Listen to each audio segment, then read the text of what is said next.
encuentro virtual e internacional para mujeres, descubre, revela y manifiesta tu poder creador. Soy Marcela Ponce y junto a Claudia Daniela Guerrero somos las creadoras y anfitrionas de este gran evento para todas ustedes. Más de 35 mujeres extraordinarias nos están entregando sus mejores herramientas para reencontrarnos con la creadora que llevamos dentro. Las invitamos a disfrutar de las ponencias de esta segunda fase. Revela, reescribe tu historia alineada con tu propósito. En esta siguiente ponencia hemos invitado a un hombre maravilloso, chileno, que nos va a desarrollar el tema Hombres y Mujeres Transformando Paradigmas. Él es Máster y Trainer en Programación Neurolingüística, Maestro de Sanación Energética Esencial, Coach y Terapeuta Holístico y Ancestrólogo. Bienvenido, Rodolfo Tilling. ¿Cómo estás, Rodolfo? Bienvenido. Muchas gracias por invitarme, Marcela. La verdad es que estoy feliz de estar aquí. Es un honor en un congreso como este que es solo para mujeres. Y lo encuentro, trascendente. Ese es el concepto, de una importancia suprema. Ahora, tal vez las palabras, no quiero ser grandilocuente, porque no quiero exagerar, pero es cierto lo que estoy diciendo. Estamos en un cierre de ciclos cósmicos. Y de acuerdo a cómo es la energía masculina y femenina, los hombres, por su energía, iniciamos ciclos, pero son las mujeres las encargadas de cerrarlos de una manera armónica, más cercano a la perfección, bueno, considerando que la perfección no existe en este plano, ¿no es cierto? Pero es la energía correcta para cerrar el ciclo. Así es que es muy sincrónico que tú estés haciendo esto, que tengas la inspiración de hacer esto ahora, porque realmente es la energía femenina la que está liderando esta etapa, y es muy importante. O sea, tremendamente interesante, Rodolfo, para que después nos sigas contando más sobre esto, porque mira lo interesante de que se necesite de la energía femenina para ir cerrando ciclos. No habíamos hecho esa observación hasta ahora. Sí, es muy importante. Por naturaleza, el hombre tiene una energía, digamos, como el cazador, ¿ah? Como el depredador, el que se enfoca, se direcciona y va.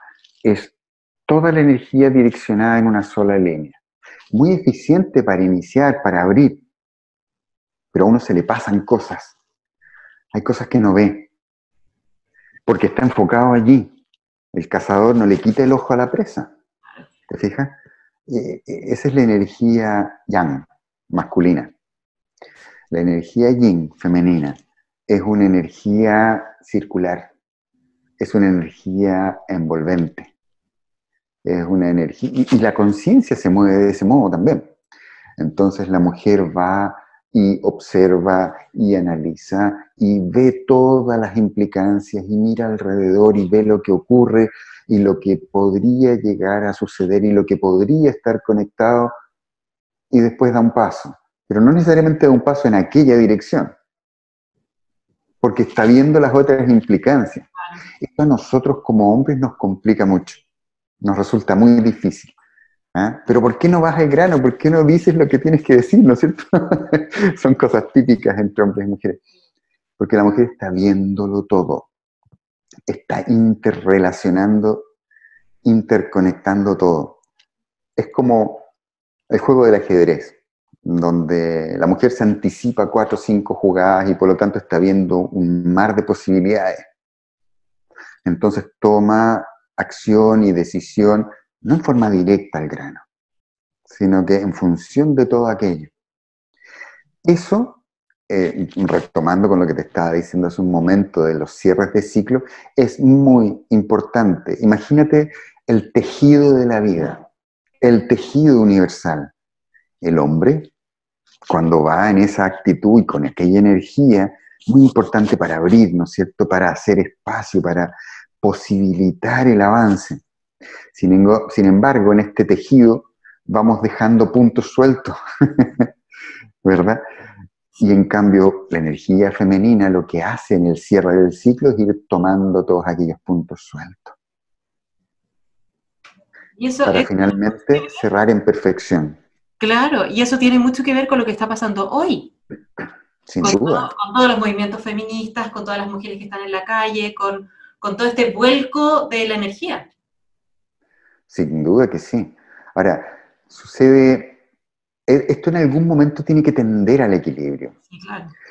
porque el ser esencial que todos somos no es hombre ni mujer, ¿verdad? Nuestra manifestación presente tiene un género y por lo tanto un tipo de energía determinada, un tipo de estructura mental también específica propia del género masculino o femenino. Pero el ser energía que tú, yo y todos somos no tiene género. Es la unidad de ambas polaridades. Entonces, el destino necesariamente tiene que ser el de unificar, el de equilibrar, el de centrar, ¿verdad? No soy todo hombre, no soy todo mujer, soy un equilibrio complementario de la totalidad de ambos en plenitud. Claro. Ese es el destino. Ese es el destino. Por el momento estamos oscilando hacia un lado y hacia otro, socialmente, culturalmente, ¿verdad? Aparte de lo individual y personal, social y culturalmente estamos oscilando hacia un lado y otro. Pero el destino es el equilibrio, pero no es un equilibrio que tiene que ser completo, en la totalidad del ser que manifiesta en plenitud ambas energías equilibradas. Esa es la idea, ese es el ideal. Allá tenemos que ir. Exacto. ¿Verdad? Totalmente. Y así llegamos a la plenitud y a la armonía que tú mencionabas recién. Sí, claro, si no, no puede haberla. Ahora, esto también nos lleva a algo muy interesante porque cuando no estamos en este estado de plenitud, de hecho, nadie está en ese estado en este momento, en este mundo, ¿verdad? Es lo que tenemos que aspirar, es hacia dónde vamos. Sin embargo, si lo estuviéramos, las almas se pueden vincular desde la tranquilidad, desde la paz, desde el equilibrio, sin ansiedades, sin temores, sin necesidades, sin la búsqueda de que el otro me dé algo. Porque en esa totalidad somos conscientes de que lo tenemos todo. Cuando ese paso de conciencia se dé, van a poder existir relaciones perfectas. No antes. Eso va a Porque ser. antes estamos desde la carencia. Sí, claro. Y Rodolfo, para ir también dándole un contexto a todo lo que tú estás diciendo, yo quisiera que tú le contaras a todas nuestras amigas que nos ven, y a mí también, cómo funciona nuestro cerebro, cómo funciona en general, para después ir a la particularidad entre el hombre y la mujer, que es lo que nos lleva a tener grandes diferencias en nuestras decisiones, en nuestras formas de vida. Ese estilo. Lo mío es la programación neurolingüística y las terapias, ¿no es cierto? Entonces, yo te puedo hablar un poco desde esa vereda, con algunos vacíos científicos, obviamente. Sin embargo, lo que sí te puedo decir es que el cerebro, cuando nacemos, en la primera etapa de vida, es esencialmente femenino, en hombres y mujeres. Es un cerebro integrado en su totalidad, donde ambos hemisferios trabajan en concordancia y en coherencia. Después, en la medida en que nos vamos desarrollando, también nos vamos diferenciando. Y el hombre empieza a usar más, con más asiduidad, con más frecuencia, le da más uso a su hemisferio izquierdo. El hemisferio de lo intelectual, de lo matemático, ¿no es cierto?, del razonamiento lógico. Ahora, la mujer, en esta etapa del desarrollo también, va manteniendo este equilibrio, esta unidad, con una tendencia hacia el otro hemisferio, hacia el hemisferio derecho. Entonces, por eso la mujer es más lúdica, tiene esta energía y este pensamiento circular del cual hablábamos hace un rato, y el hombre tiene el otro que hablábamos, ¿verdad?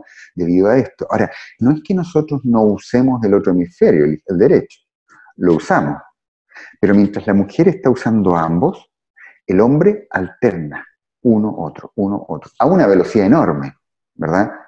pero alternando, no estamos nunca usando ambos al mismo tiempo. Ahora, hombres y mujeres usamos en simultáneo una porción muy pequeña de nuestro cerebro, que no supera el 15-16%. ¿No? Eso es para todos por igual. Claro. ¿Y qué finalmente nos hace tomar decisiones tan distintas? ¿O por qué uno se enfoca? Tú decías, bueno, aparte de que uno ocupa más el derecho o el izquierdo. Pero Mira, ¿esa yo creo... es nuestra única diferencia?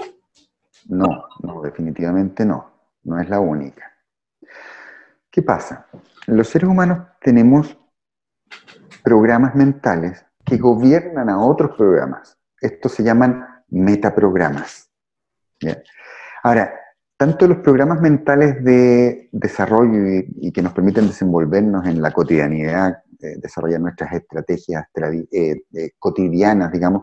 Cuando hablo de estrategias estoy hablando de procesos inconscientes, no de aquella estrategia donde yo planifico una conducta para poder llevar a cabo un plan, ¿no es cierto?, y realizar una tarea. No estoy hablando, eso es consciente, no estoy hablando de eso. Por ejemplo, para que la gente entienda a qué me estoy refiriendo, ¿cómo lo hacemos para aprender? ¿Cuál es la estrategia mental que me permite aprender? Al revés, ¿cuál es la estrategia mental que me permite bloquearme y no aprender? ¿Cómo lo hago internamente para enamorarme? ¿O para dejar de amar a alguien? ¿Cómo lo hago para enojarme? ¿Cómo lo hago para interpretar una experiencia, digamos, un suceso externo, en forma positiva y por lo tanto sentirme contento? Son estrategias internas.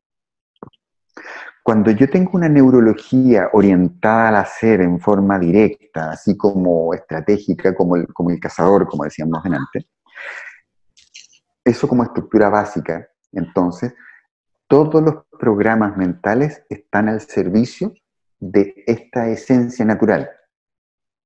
Por el contrario, en el caso femenino, con esta estructura circular del pensamiento, está en contacto más con la emoción y con el sentimiento. Entonces la escala de valores y prioridades, estoy hablando en grandes generalidades, por supuesto,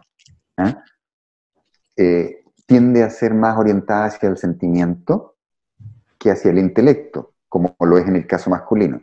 Por lo tanto, los programas y metaprogramas están al servicio de una perspectiva de la realidad diferente. ¿Te fijas? Porque ¿qué es lo que nos constituye en lo que somos? Un set de creencias determinados que llevamos dentro, que habla de quién soy y de cuál es mi vínculo con el resto del mundo, cuál es mi relación con aquello superior, sin entrar en conceptos religiosos, cualquiera que sea la perspectiva, ¿no es cierto? Yo me vinculo con algo más grande que yo. ¿Cómo lo hago? Lo hago en función de quién soy y de lo que creo que ese algo es también. Todo aquello son creencias que se interrelacionan y de acuerdo a eso entonces todos nuestros programas y nuestros metaprogramas se ponen al servicio. ¿Te fijas? Entonces hay una gran variación en esto, no existen reglas universales. Yo como terapeuta trabajo más con mujeres que con hombres, fíjate. Lamentablemente. No porque no quiera trabajar con mujeres, sino que porque sería muy bueno que el hombre también se moviera más hacia la introspección, hacia el desarrollo interno, hacia aquel equilibrio del cual hablábamos. Pero estamos quedándonos atrás los hombres en esto. Aunque últimamente ha habido un cierto despertar masculino hacia el equilibrio que es muy alentador. Eso me tiene muy contento. Sí, ya Así vamos a ver a muchos hombres conscientes. Sí, esa es la idea, ¿no es cierto? Que haya más. Porque un hombre consciente complementa a una mujer consciente y se forma un equilibrio potenciado, tremendo. Eso es lo que debiera ocurrir. Hacia allá debiéramos apuntar. Hacia allá deberíamos apuntar. Hablando desde la programación neurolingüística, o sea, quizás sería muy interesante que tú pudieras explicar qué es para después hacerte las otras preguntas que tenemos para ti. ¿Hola? Ahí sí, espérate. Ah, ahí Ahí, sí te escucho. ahí ya lo estamos escuchando bien de nuevo. Sí, Sí. súper. Rodolfo, quizás deberías contarnos qué significa programación neurolingüística para poder seguir conversando al respecto y Claro, poder avanzar en otros temas, porque hay personas que no lo han escuchado nunca, que es cierto, claro. la abrevia PNL. Nosotros pensamos que todo el mundo lo conoce, pero a veces muchas personas nunca lo han escuchado y sería muy Es bueno verdad. que contáramos. Mira, bueno, gracias por la pregunta. La verdad es que como trabajo con eso, de repente se me pasa por lo obvio, por lo evidente, se me pasa de largo. Así que gracias por la pregunta. Mira, la programación neurolingüística nace a principios de los años 70, esencialmente como una metodología, un sistema terapéutico. Es una terapia psicológica que opera desde una perspectiva totalmente diferente a la psicología tradicional. Es decir, mientras la psicología tradicional se enfoca en la historia, en los sucesos, en lo que la persona ha vivido, la PNL, la programación neurolingüística, se enfoca en los procesos internos, desde un paradigma básico que dice que lo que constituye mi realidad no son los hechos vividos. Los hechos vividos son solamente información. Lo que construye mi realidad es lo que yo hago internamente con aquella experiencia vivida. ¿Me explico? Sí. No es lo que vivimos, es cómo lo tomamos y cómo lo interpretamos, cómo lo relacionamos internamente, lo que construye nuestros mapas internos. De ahí que una fobia, un trauma, un miedo, se pueden atacar de manera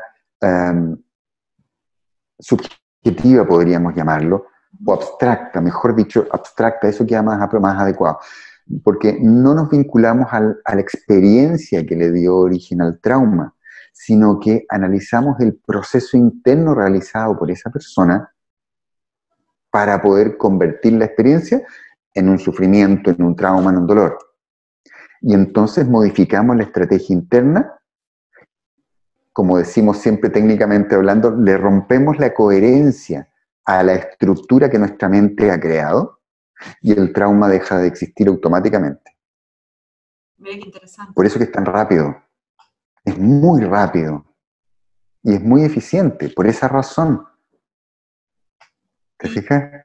Yo no sé si tú dime si lo que acabo de explicar es coherente y tiene sentido o no, porque de repente caigo en dar por obvias cosas que a veces no lo son para quien no conoce el tema. Sí, yo entiendo perfectamente y para traducir un poco lo que tú acabas de decir justamente,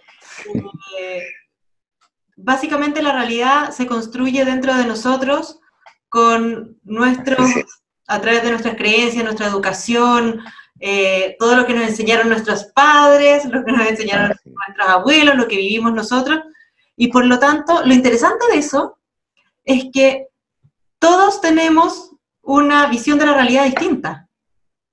Así es, claro. Y yo, ¿cómo te convenzo a ti de que la realidad que yo veo es la realidad?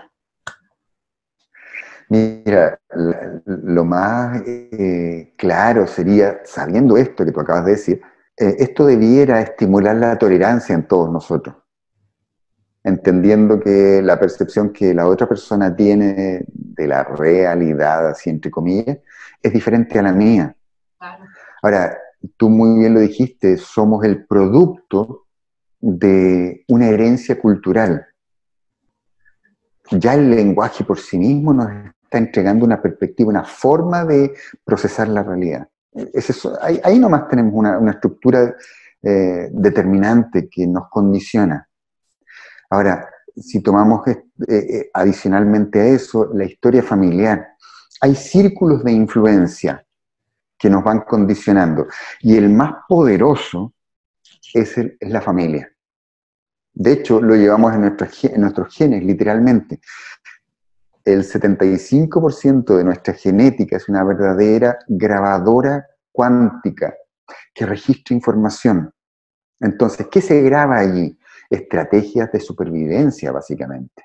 Estrategias de supervivencia que no solo supervivencia física, biológica, sino que supervivencia intelectual, supervivencia social, supervivencia emocional, supervivencia relacional, es decir, en todos los aspectos, los distintos aspectos del desarrollo humano. Necesitamos sobrevivir y desarrollamos estrategias en cada área. Todo ese aprendizaje se va grabando en los genes y se pasan de generación en generación.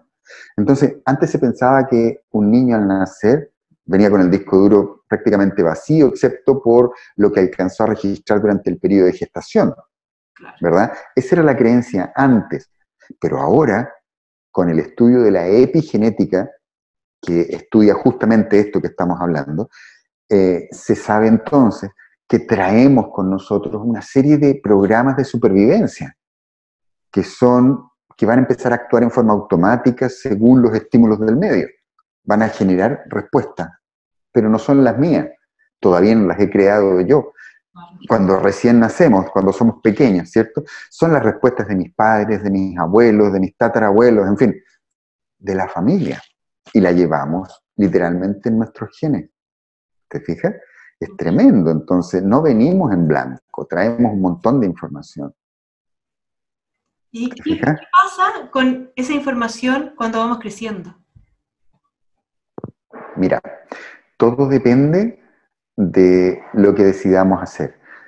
Porque si yo no soy consciente, aquello me gobierna y no tengo libertad. Mi libertad está, o sea, la tengo por definición, sin embargo está hipotecada al servicio de estas estrategias, al servicio de nuestra historia. Básicamente se podría traducir en esos términos. Mi libertad está hipotecada al servicio de nuestra historia familiar. En la medida que nos vamos haciendo conscientes, que nos vamos dando cuenta de nosotros mismos, de los patrones, de las repeticiones, de la historia, y de cómo esa historia de otros se manifiesta en mi vida, entonces, mientras me hago consciente, voy ganando libertad, paso a paso. Esto es importantísimo. Sin conciencia no hay libertad. Básicamente se traduce en eso. Exacto. Sin conciencia no hay libertad.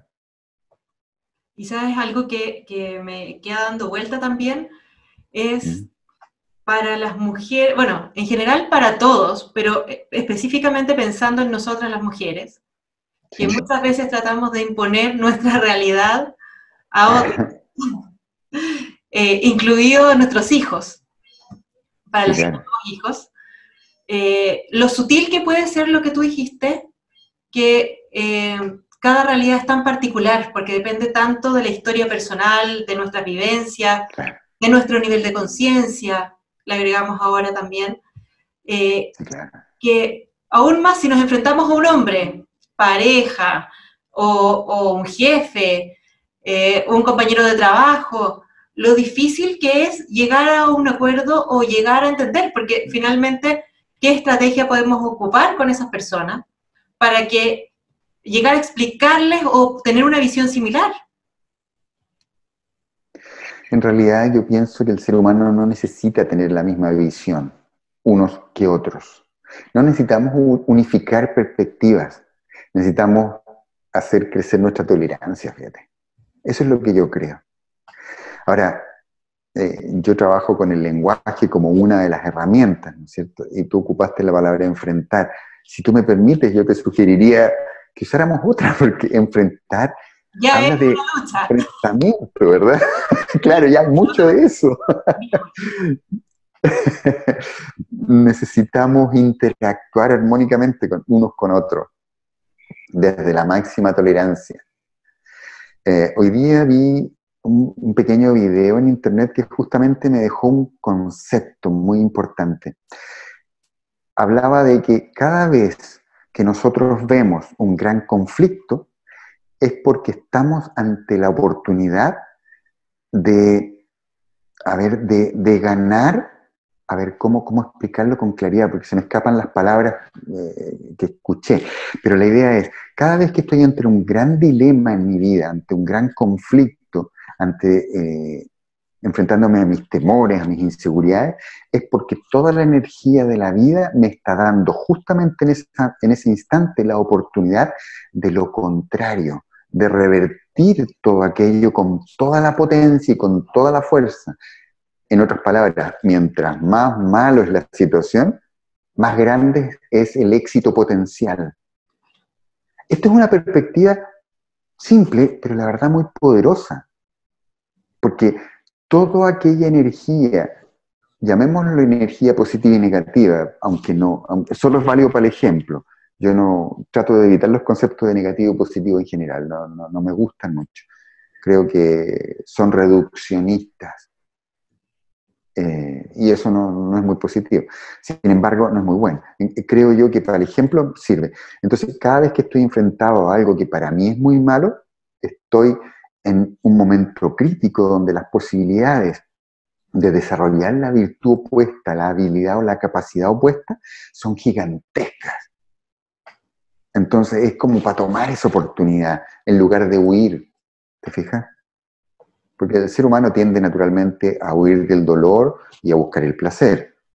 Eso es instintivo, de todo ser vivo en realidad. Pero lo que acabas de decir es una clase maestra de cómo debemos enfrentar todos nuestros procesos difíciles. Bueno, debiéramos. La verdad es que el miedo. Herramientas Claro. El miedo es una estrategia de supervivencia, tenemos que tenerlo en cuenta eso.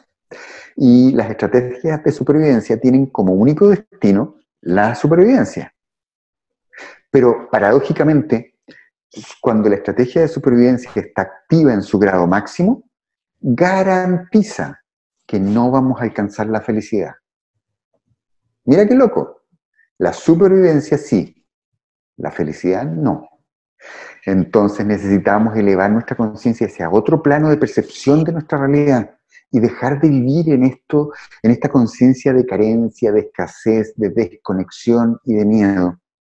Y empezar a entender que somos uno con el universo que nos rodea. Y esta frase no es metafórica, es literal. Parte de mi formación dice relación con el trabajo energético. Más de 30 años atrás comencé a trabajar con energía, aprendí métodos de sanación y desarrollé finalmente un método yo. En toda esa experimentación de años y todo ese aprendizaje en el proceso, me di cuenta que hay un cierto plano energético de nuestros cuerpos sutiles, donde esta conexión con todo lo que existe es tangible y visible. Cuando tú elevas tu conciencia a ese plano, puedes percibir que realmente estamos conectados en forma literal con todo el universo. Es impresionante. Por eso que todo tiene su lugar. Claro. Todo hay un orden natural divino, hay un orden perfecto, y nosotros formamos parte de ese orden. Ahora, esa última idea es importante, porque a veces, cuando nosotros hemos vivido traumas de desconexión, traumas de desapego en la primera infancia, o antes, venimos entonces con la idea inconsciente de que estamos ocupando un espacio prestado, que estamos respirando un aire que no nos corresponde. Esa sensación de desvalorización profunda nos acompaña toda la vida de manera inconsciente. Entonces, esta idea que acabamos de expresar conecta directo con aquel punto. Estamos conectados con todo lo que existe. La desconexión es la única fantasía de muerte que existe. No se puede estar desconectado. Lo que está desconectado no existe, y si no existe nunca hubo conexión. Estoy hablando de no existir, no de estar muerto. Sí, claro. Todo lo que existe está plena e íntimamente conectado. Por lo tanto, lo que haces Cuando lo entendemos. lo que haces tú, ¿Sí? lo que hago yo, en el sur del mundo, como estamos nosotros, afecta directamente a alguien más que está al otro lado, en el otro hemisferio. Sí. y también afecta a los seres que están en otras galaxias, en otros universos, en otros mundos. Estamos literalmente todos, sin tiempo ni espacio, estamos todos conectados. Y eso es un hecho real que hoy la física cuántica lo está probando, lo está comprobando. Aquello que antes era filosofía, que antes eran creencias, supersticiones y cosas de fe solamente, hoy día forma parte del campo de acción de la ciencia. Rodolfo, y tú estabas hablando de algunos conocimientos que tú tenías. ¿No puedes contar más de ti? Uf. De lo que tú haces, lo que desarrollas, de ese método que nos mencionaste recién. Bueno, sí, claro, yo partí hace casi 35 años con este tipo de cosas. Partí con el control mental desde la perspectiva de la salud, del bienestar. Después derivé en la sanación energética. Estudié Reiki, los distintos niveles, me convertí en profe Reiki. Después desarrollé este método de sanación energética del cual te hablé hace un rato y lo estuve enseñando durante muchos años. Ahora, en los últimos 2 o 3 años no lo he enseñado. Quedó stand-by, porque se estaban integrando otros conocimientos. Y claro, cuando tú ves los procesos humanos desde la perspectiva del cerebro y de la estructura de la mente, más que del cerebro, de la mente, porque el cerebro es un órgano, pero la mente no, ¿verdad? La mente está más vinculada a la conciencia, o a ciertos aspectos de la conciencia, al todo de lo que somos. Entonces, cuando miras los procesos desde aquella perspectiva y luego teniendo el bagaje anterior que ves desde lo energético, tú te das cuenta que estas dos realidades son 100% complementarias. Los mismos procesos que yo visualizaba y que trabajaba en este otro escenario del trabajo energético, también se trabajan desde acá, desde la perspectiva de la conciencia. Entonces, ¿cuál es el trabajo perfecto? Yo creo que el trabajo perfecto es un complemento de ambos. ¿Por qué? Hubo un tiempo en que pensé que el trabajo energético no era tan importante como el trabajo de la conciencia. Pero después me di cuenta que no era así. ¿Por qué razón? Por un lado, porque complementa y acelera procesos, pero además, porque un porcentaje abismantemente grande de los conflictos y problemas que tenemos los seres humanos no son nuestros. Los hemos tomado de otros, los hemos tomado del medio. Es un porcentaje impresionante. Tú te morirías si supieras el porcentaje exacto. Es una locura. Los conflictos y problemas realmente propios no son tanto. Entonces, la conciencia me ayuda a la individualización, que paradójicamente la individualización viene de la mano de la conciencia de la unidad. Pero son dos cosas distintas, ¿te fijas? Y en este proceso de ser consciente del yo, me empiezo a desembarazar de todas esas cosas que no me pertenecen y que conflictúan mi vida. Literalmente, el ser humano se puede infectar. Así como lo hacemos con los virus y con las bacterias, el ser humano se puede infectar con emociones y con pensamientos que nos contaminan. ¿Y cómo revertimos esa contaminación? Mira, insisto en el mismo punto. Trabajo energético y conciencia. Yo puedo hablar de lo que yo sé, ¿te fijas? Tal vez otras personas que tengan otros conocimientos y otras experiencias te podrían decir otras cosas más. Pero yo hablo de lo que yo sé. El trabajo energético y el trabajo de conciencia. Ahora, son dos grandes clasificaciones de un montón de actividades distintas, ¿no es cierto? Porque en el trabajo energético hay miles de cosas y en el trabajo de conciencia otras miles más, ¿verdad? Disciplinas distintas que son complementarias, digo yo. Entonces, básicamente, trabajo energético y trabajo de conciencia, todos debiéramos hacer meditación diaria, todos debiéramos hacer ejercicios de trabajo energético diario. Todos debiéramos hacer trabajo de conciencia diario. Todos debiéramos terapiarnos a diario. No a diario, quiero decir, sino que constante y regularmente. Sí. Deberíamos todos tomar terapia, deberíamos todos tener algún guía, un coach que nos asista, que nos oriente. Porque de la mano de todo esto, si usamos todas las herramientas disponibles, entonces vamos a avanzar más rápido. Nuestra calidad de vida va a ir mejorando. Ya no necesitamos, y esto es importante que la gente lo entienda, no necesitamos conformarnos con una vida a medias. Esto es muy importante. Sí. El ser humano es un ser divino, es un ser pleno, en una manifestación mínima no solamente. Cuando miramos al espejo, estamos viendo una manifestación ínfima del ser que realmente somos. Entonces, estamos manifestados en este plano de realidad a un porcentaje mínimo. ¿Por qué no aumentamos esa manifestación? ¿Por qué no incrementamos nuestra frecuencia energética y nuestra potencia energética? ¿Por qué no incrementamos también nuestra potencia de conciencia, nuestra frecuencia de conciencia? Y entonces la vida nuestra y la de todo nuestro entorno va a ser mucho más plena. No, pero nos conformamos. No, me duele tal parte, pero me aguanto, no hay problema, puedo seguir adelante. No, mira, tengo un temor tremendo y una inseguridad brutal, pero no, yo la disimulo, me la guardo y sigo para adelante. Y me siento como si fuera un héroe, porque a pesar de las heridas y los dolores sigo avanzando.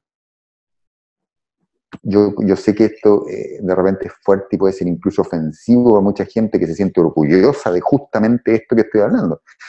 Sin embargo, es una gran torpeza. Perdóname el concepto que estoy usando.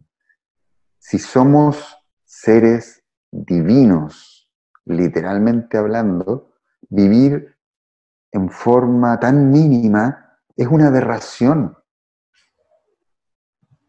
Y no lo digo yo porque lo sepa todo.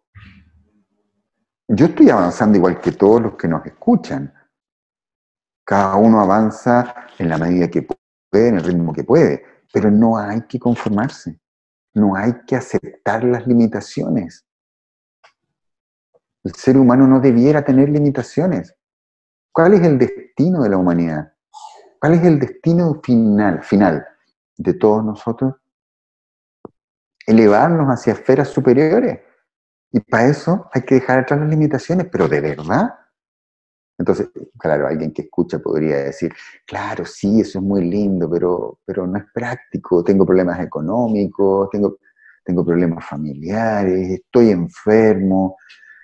Sí, esas son nuestras creaciones. Y no son torpeza. Esas creaciones están allí para mostrarnos algo, para ayudarnos a aprender algo, para ayudarnos, de hecho, a avanzar, para darnos cuenta de algo que no hemos visto.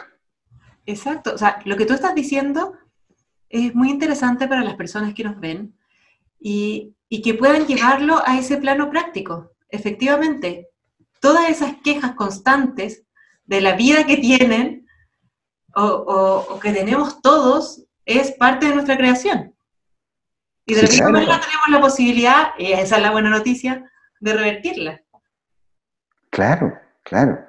Ahora, los grandes maestros dicen que no aceptemos las limitaciones, no aceptemos nada distinto de la luz, nada distinto de la perfección, nada distinto de lo superior, digamos, que se manifieste a través de nosotros. ¿Qué significa eso para alguien que no entiende estos conceptos, que está recién conectando? Significa, busca la calidad de vida, no en lo material, porque hay gente que vive, por ejemplo, en tribus indígenas en medio de la selva amazónica, o en África, o en poblados muy, muy pobres, que no tienen literalmente nada material, y sin embargo viven felices. La medida de la realización y la medida de la felicidad tiene que ver con una actitud y una disposición hacia la vida, no con un objetivo cumplido, no con una meta, no con el obtener algo, porque claro, yo me compro un celular bonito y nuevo y estoy feliz porque tengo esto y me invento una serie de cosas, de utilidades para darle a este aparato, ¿no es cierto? Y digo, oye, qué lindo, ¿y cuánto me dura la felicidad por el celular nuevo? Un rato, El próximo. una semana, ¿ah? Hasta que sale el próximo. Claro, y cuando aparece el próximo, wow, ese es más bonito y ya no me gusta este, entonces quiero el otro. Eso es cuando el ser humano está en la exteriorización, está vuelto hacia afuera, desconectado de sí mismo. Cuando nos hemos... Ahora eso nos pasa porque estamos confundidos, porque olvidamos. En este plano de realidad donde nosotros habitamos, existe el olvido. El programa del olvido es un programa que está grabado en nuestro inconsciente profundo. Olvidarlo todo. De hecho, olvidamos quiénes somos. A veces, y es divertido porque a veces nos identificamos con la profesión que tenemos. Soy doctor, soy abogado, soy ingeniero. Y sí, pero yo no soy eso. Eso es un conjunto de conocimientos que me permiten desenvolverme aquí. Un montón de estrategias de supervivencia para el vehículo físico, pero no para el ser que yo soy.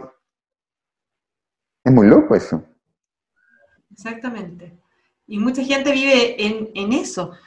Hay algo que mencionaste hace un rato atrás y que tenía que ver con que la mayor parte de nuestros problemas son, no voy a decir inventados, porque no fue la palabra que tú ocupaste, pero son problemas de otros, no son los nuestros.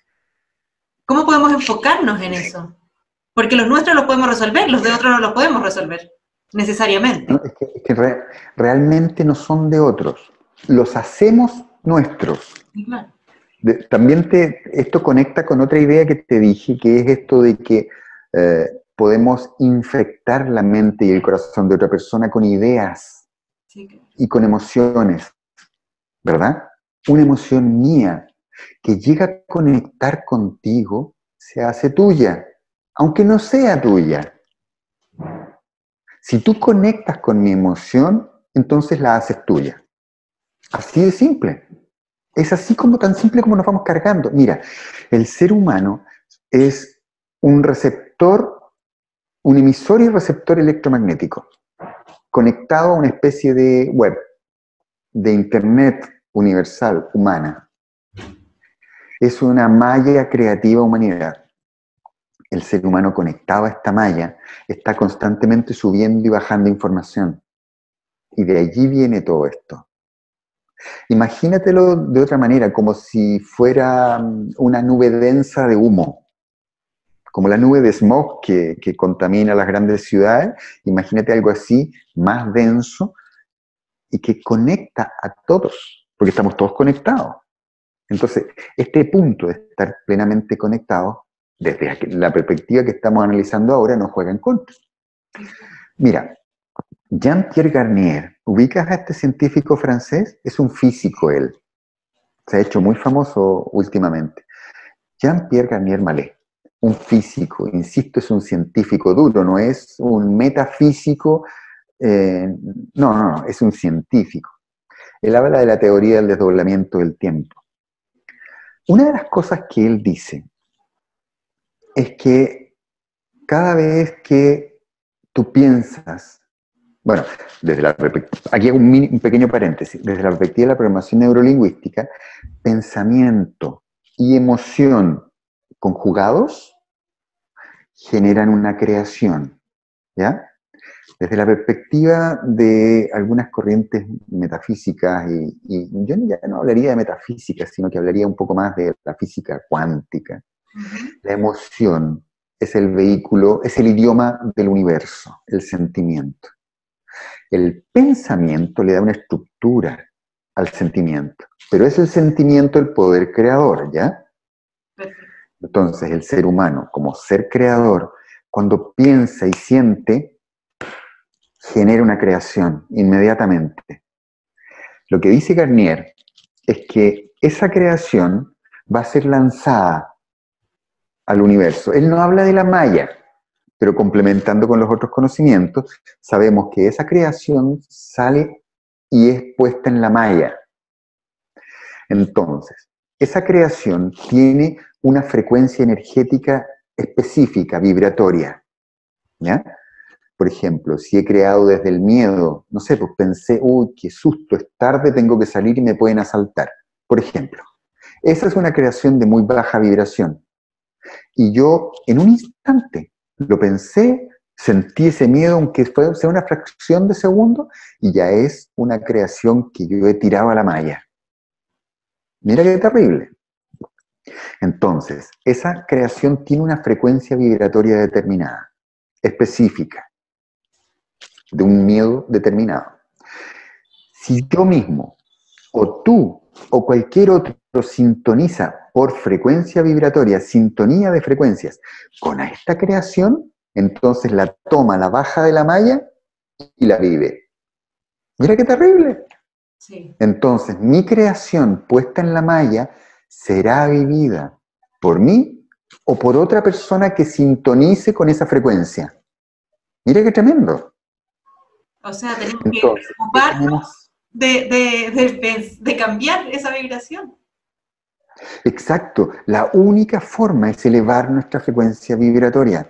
Mientras yo esté vibrando en baja frecuencia, voy a estar conectando con creaciones de la Maya, ni siquiera mis propias creaciones, con otras creaciones de la Maya, y las voy a materializar en mi vida. Mira qué loco. Y esto lo dijo un científico, insisto en eso. Esto no es filosofía, no es... A veces la gente piensa que uno se inventa ciertas perspectivas o explicaciones de la realidad y las cuenta como si fueran ciertas, ¿no es cierto? Porque suena coherente. Claro, el intelecto es capaz de explicar, el intelecto ocupa una lógica matemática y mientras se cumplan las leyes básicas de la lógica matemática, los pensamientos van a ser coherentes, pero no necesariamente reales.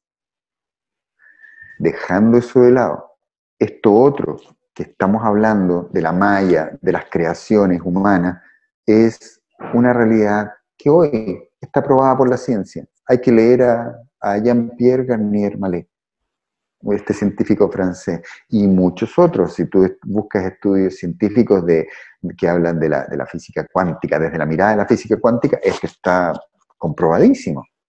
¿Te fijas? Ahora, ¿por qué? Porque el ser humano es un ser creador. Somos creadores por naturaleza. Hago hincapié en el concepto de que somos creadores por naturaleza, no por opción, no por decisión, por naturaleza. Esto marca una tremenda diferencia, porque si fuera por opción, por decisión propia, yo puedo decir, mira, estoy aburrido, voy a crear algo, ¿verdad? O lo voy a hacer en mis ratos libres, crear, pensar, imaginar. No funciona así. Nuestra naturaleza es creadora. El ser humano está creando constantemente, las 24 horas del día. Lo único que nosotros hacemos es crear. Es nuestra naturaleza. Creamos realidad. Y no nos damos cuenta, lo hacemos desde la inconsciencia más grande. Entonces, ¿de qué se trata esto? De empezar a darnos cuenta para crear lo que realmente queremos manifestar. Y no crear inconscientemente desde el miedo. ¿No es cierto? Sí, pero, o sea, ya hemos tenido al menos 2 herramientas clarísimas y aplicables, porque dentro de todo lo que todo este llamado de este congreso, efectivamente que es conectar con ese poder creador que tenemos las mujeres, Claro. Y que somos capaces de crear infinitamente, también estamos llamando a la acción, a poner en práctica todas las cosas que están escuchando, porque por solo escucharlas, bueno, fantástico, es mejor que lo escuchen a que no, pero con solo escucharlas no vamos a tener un cambio real, el cambio que todos estamos esperando. Entonces hay que poner en práctica también lo que escuchamos, y tú nos has regalado hoy 2 formas de poner en práctica nuestro cambio de realidad, nuestros cambios de paradigma, nuestros cambios de pensamiento, y por lo tanto llegar o acercarnos a esa plenitud que mencionabas hace un rato atrás. Sí, bueno, la idea, como tú muy bien lo dijiste, ese es un punto súper importante, esto que tú acabas de decir, es que todo lo llevemos a la práctica. si no hay práctica, si no hay manifestación física, si no hay cambios de hábitos, entonces lo que pasa aquí en nuestro universo interno se va a quedar allí. Entonces necesitamos, es como comprarse un libro y ponerlo en la biblioteca sin haberlo leído. La biblioteca está llena de libros maravillosos. Tengo una biblioteca maravillosa, me siento a contemplar mis libros, ¿no es cierto? Y a disfrutarlos, pero no los leo. Es lo mismo. Entonces, como tú muy bien dijiste, si no hay una aplicación práctica de todo lo que hacemos, de todo lo que aprendemos, entonces la vida sigue siendo la misma. Nada cambia. Por poderosa que sea la realidad con la cual nos estamos conectando, por intenso y profundo que sea el saber, si no lo llevamos a la práctica, no pasa nada. Exactamente. Ahora, es interesante tener en cuenta un concepto, ¿eh? El día a día es, o sea, los resultados que yo obtengo en mi vida es el producto de mis acciones. Mis acciones se mueven a partir de mis hábitos, o sea, mis acciones son en el fondo la manifestación en el plano físico de mis hábitos, de pensamiento y de acción. Ahora, lo interesante, podemos cambiar nuestros hábitos en 21 días. Una nueva conducta repetida en forma sistemática y ordenada y rigurosa y frecuente, diaria y cotidiana, en 21 días se convierte en un hábito. Y después ya te puedes olvidar, ya se internaliza. Es bien interesante eso, porque yo siempre le digo a mis alumnos y a mis pacientes y a mis coaches, ¿cómo te comes un elefante? Bocado a bocado. Si te lo tratas de tragar entero, no hay caso. Paso a paso. Hay que dividir las grandes metas y objetivos en pequeños pasos fáciles de alcanzar. Así no hay sorpresas, no hay dramas, no hay conflicto y cada día tengo un pequeño éxito en mi camino hacia mi gran objetivo. Y así entonces después, sin darme ni cuenta, ya lo he conseguido. Lo mismo con el cambio de hábito. Elige una cosa. Una. Puedes tener la lista de 10 cosas que quieres hacer, de 10 hábitos distintos que quieres cambiar en ti, tú las anotas, ¿no es cierto? Y guardas tu lista. Pero vas avanzando de a uno. Tomas el primero de tu lista y te concentras allí, te enfocas allí, obstinadamente, persistentemente, durante 21 días y te vas a dar cuenta que solito cambia. Y esto, ojo con esto, usemos nuestro cerebro a nuestro favor, nuestra mente. Lo que yo resisto va a persistir en mí. Lo que resistes persiste. No tengo que enfocarme en lo que no quiero o en lo que quiero cambiar de mí. No hay que poner la atención en lo que quiero cambiar. Tengo que poner la atención en lo que sí quiero. Es decir, ¿cómo cambio un hábito negativo? Creando el hábito positivo, opuesto y complementario. Y me enfoco en ese hábito positivo y lo construyo y lo trabajo conscientemente durante 21 días. Y ahí tengo una conquista. Y luego puedo ir a la siguiente, ¿te fijas? Sí, claro. Hay que ser práctico, hay que llevar toda esta teoría hermosa y profunda a lo práctico y a lo concreto. Si no, tal como tú muy bien lo dijiste, si no, ahí nos quedamos y no sirve de nada. Exactamente. Rodolfo, y para ir terminando esta hora de ponencia que ha sido pero extraordinaria, porque nos vamos con muchísimas herramientas para aplicar, ¿qué mensaje le dejarías tú a las mujeres que nos están viendo hoy? Mira, las mujeres como género femenino han sido víctimas y parte de una sociedad muy machista, muy represora, muy belicosa, durante muchísimo tiempo. Entonces, la mujer como género lleva heridas hoy. Pero hay algo muy importante que tenemos que tener en cuenta. Los patrones cuando trabajamos desde la perspectiva de nuestra estructura mental, ¿no es cierto?, y de los patrones internos, en terapia y en los talleres, los patrones son como una moneda que tiene dos caras, una cara y un sello. Y esta moneda se va dando vuelta y después vuelta y vuelta. ¿Qué quiero decir con esto? No podemos pasar del machismo opresor al feminismo opresor, a ese feminismo que castra al macho. Estoy usando palabras un poco fuertes, pero quiero ser gráfico, es mi única intención, ser didáctico, digamos. Y aquí conectamos con lo que hablamos al inicio, la búsqueda del equilibrio. Si tú te centras, tú, yo y cualquiera nos centramos en nuestro dolor, vamos a generar dolor a nuestro alrededor. Si yo estoy herido, voy a criar a mis hijos traspasándoles esas heridas.